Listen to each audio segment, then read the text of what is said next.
आज हम बात करेंगे तुर्की के एक महान कवि नाजिम हिकमत की और उनके द्वारा लिखी गई एक बेहद ही खूबसूरत कविता की।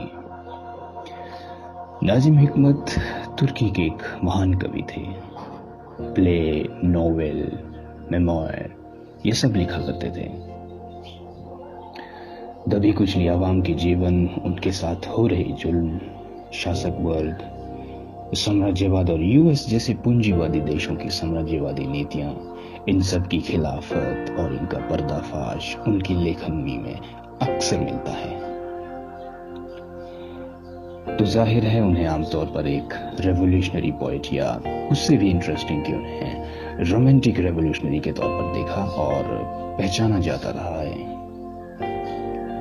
क्योंकि उनके शब्दों की ताकत, लिरिकल एबिलिटी और क्वालिटी दोनों बहुत गजब थी। तो फिर यह भी जाहिर है कि शासक वर्ग के खिलाफ बोलने और लिखने वालों के साथ जो सलूक होता रहा है, इनके साथ भी कुछ वैसा ही होना था। पहला तो ये कि इनकी राइटिंग 1938 और 1965 के बीच बैन रही। उनको सेडिशन की कैटेगरी में रखा गया। और दूसरा कि नाजिम हिकमत की जो जवानी वाले दिन थे वो ज्यादातर जेल में ही गुजरे, क्योंकि वहां का शासक वर्ग को भी उनके पॉलिटिकल व्यूज और उनकी जनपसंद, इंसाफ पसंद आवाज मगर साम्राज्यवादी ताकतों के खिलाफ लेखनी अक्सर परेशान करती रही। तो ये उनके ऊपर जो बैन बना रहा, ये तब तक बना रहा जब तक कि वहां सिविल वॉर की स्थिति टल न गई। मगर हिकमत साहब की जिंदगी का एक बड़े हिस्से को तब तक वो निचोड़ चुके थे।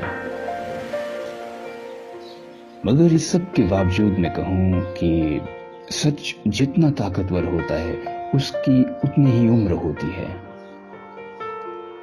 क्योंकि हम देखते हैं कि हिकमत साहब के विचारों ने, उनकी लेखनी ने उस दौर में तो शासक वर्ग को बेचैन, हैरान और उसकी नाक में दम किया ही था, मगर आज भी न सिर्फ तुर्की में बल्कि मैं कहूंगा कि तुर्की के बाहर की दुनिया में भी उनकी लेखनी, उनकी कविताएं शासक वर्ग को, दमनकारियों को हमेशा डराती रही हैं। कई सारी भाषाओं में उनकी लेखनी का आज अनुवाद किया गया है। तो आइए कुछ इसी मिजाज की एक कविता नाजिम हिकमत की लिखी हुई, जिसका हिंदी में अनुवादित शीर्षक है कचोटी स्वतंत्रता, सुनते हैं। इसमें ये बात बखूबी समझी जा सकती है कि कैसे मेहनतकश आवाम का जीवन भर की मेहनत व संघर्ष पर ये मुनाफाखोर पूंजी पर आधारित व्यवस्था डाका डालती है। इस कविता में उस व्यवस्था का आंकलन है जहां खुद से ही उपजाई हुई या खुद के हाथों से बनी चीजों का भोग मेहनतकश लोग खुद नहीं कर पाते और उसके लिए जीवन भर तरसते हैं।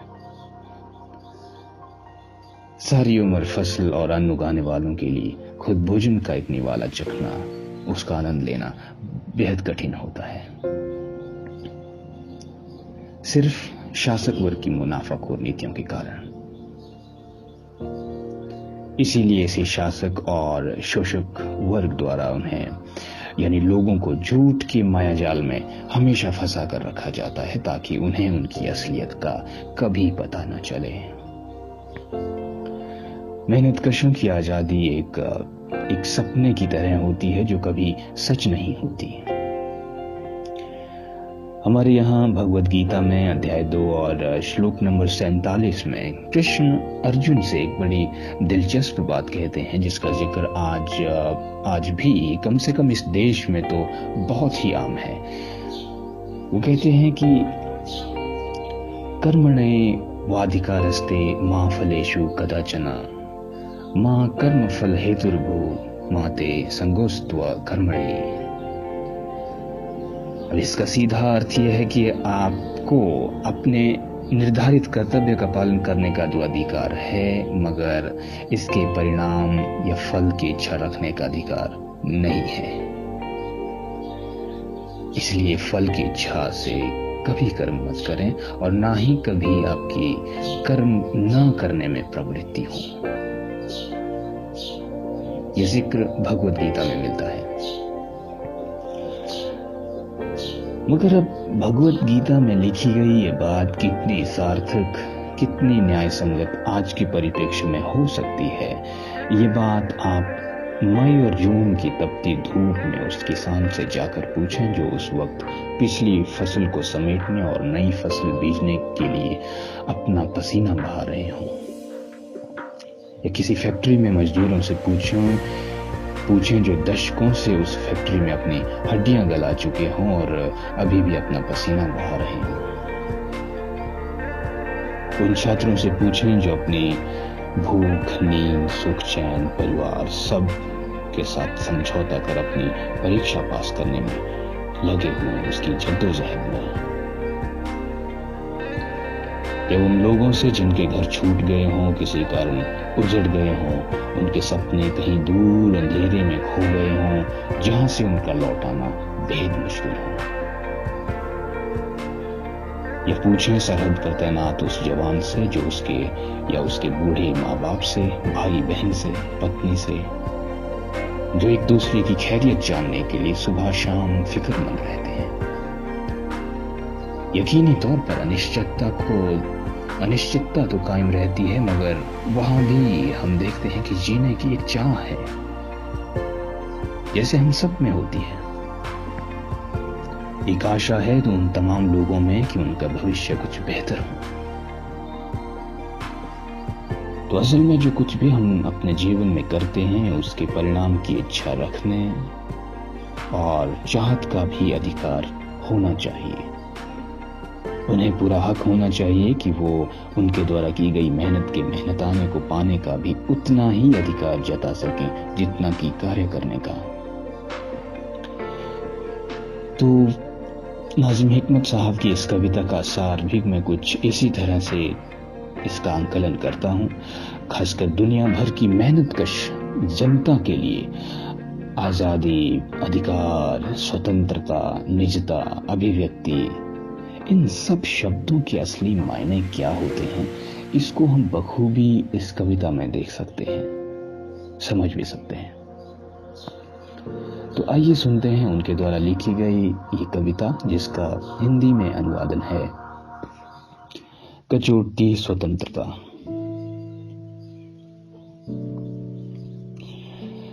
तुम खर्च करते हो अपनी आंखों का शऊर,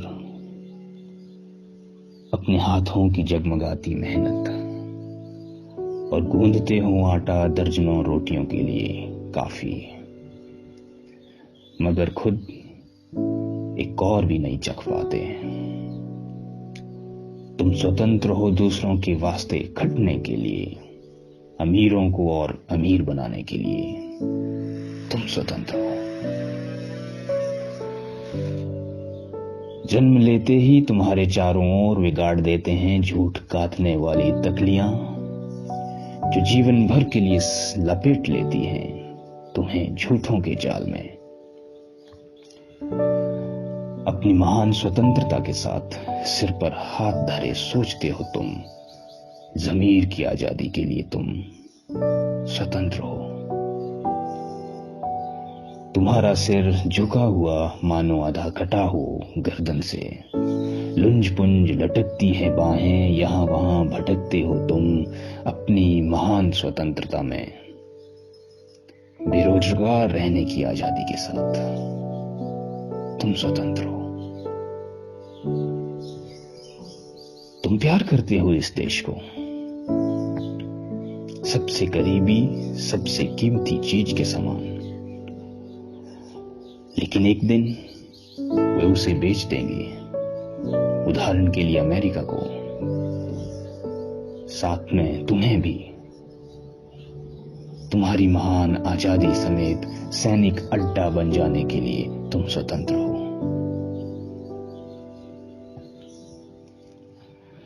तुम दावा कर सकते हो कि तुम नहीं हो महज एक औजार, एक संख्या या एक कड़ी,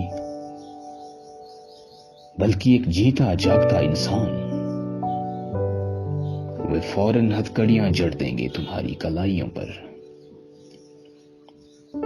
गिरफ्तार होने, जेल जाने या फिर फांसी चढ़ जाने के लिए तुम स्वतंत्र हो। नहीं है तुम्हारे जीवन में लोहे, काठ या टाट का भी पर्दा। नहीं है तुम्हारे जीवन में लोहे, काठ या टाट का भी पर्दा। स्वतंत्रता का वर्णन करने की कोई जरूरत नहीं, तुम तो हो ही स्वतंत्र, मगर तारों की छांव के नीचे इस किस्म की स्वतंत्रता कचोटती है, इस किस्म की स्वतंत्रता कचोटती है। तो ये तो था इसका हिंदी में अनुवादन, और इसी कविता का अंग्रेजी में जो ट्रांसलेशन है उसका शीर्षक है a sad state of freedom, जिसको ट्रांसलेट किया है टेनर बेवार्स ने। मैं चाहूंगा कि टेनर बेवार्स द्वारा किया गया ये ट्रांसलेशन भी आपको सुनाया जाए।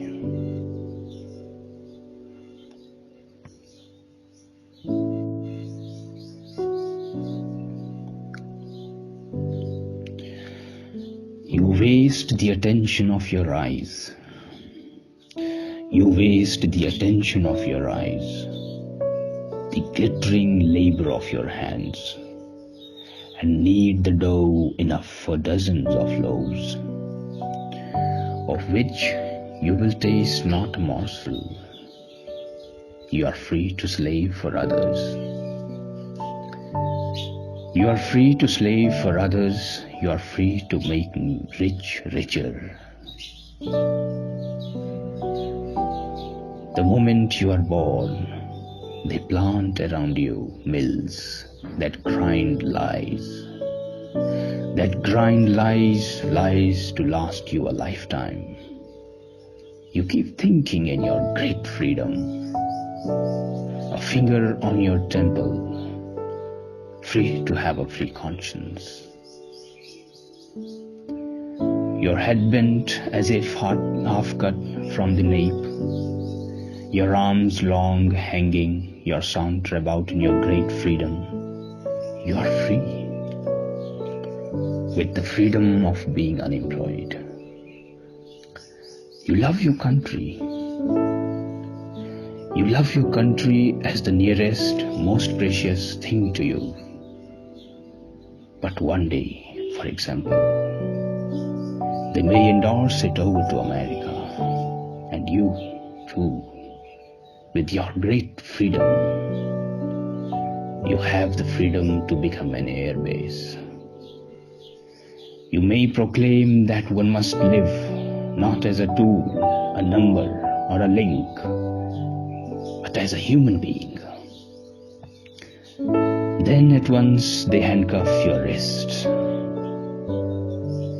You are free to be arrested, imprisoned, and even hanged. There's neither an iron, wooden, nor a tule curtain in your life. There's neither an iron, wooden, nor a tule curtain in your life. There's no need to choose freedom. You are free. But this kind of freedom is a sad affair under the stars. But this kind of freedom is a sad affair under the stars.